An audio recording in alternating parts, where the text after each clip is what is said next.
අද අපි ඔයාලට බයිසෙප් එකට හොඳ වර්කවුට් එකක් දෙන්න යන්නේ. අපි වර්කවුට්ස් තුනක් දෙනවා. බයිසෙප් එකේ සයිස් එක, මසල් මාස් එක වැඩි කරගන්න පුළුවන් වර්කවුට් එකක් try කරලා බලන්න. අපි පළවෙනියෙන්ම දෙන්න යන වර්කවුට් එක තමයි dumbbell incline curl. දෙවෙනි වර්කවුට් එක තමයි single arm preacher curl.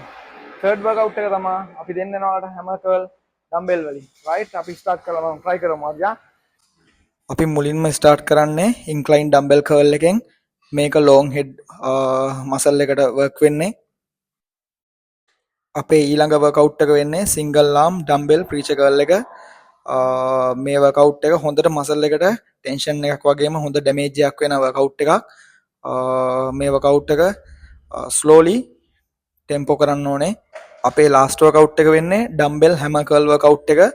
අපි පුළුවන් තරම් මේ වර්කවුට් එක කරද්දි ටෙම්පෝ ස්ලෝලි කරන්න ඕනේ වර්කවුට් එකක්. right ඔයාලා මේ වර්කවුට් එක try කරලා බලන්න. එතකොට incline dumbbell curl එක, single arm preacher curl එක, ඊට පස්සේ dumbbell hammer curl එක. එතකොට මේක body type එකෙන් අනුව ඔයාලගේ goal එක අනුව ඔයාලගේ reps ගන්න වෙනස් වෙනවා. comment එකක් දාන්න ඔයාලට මොනවා හරි දැනගන්න ඕන නම් අපි Exco Fitness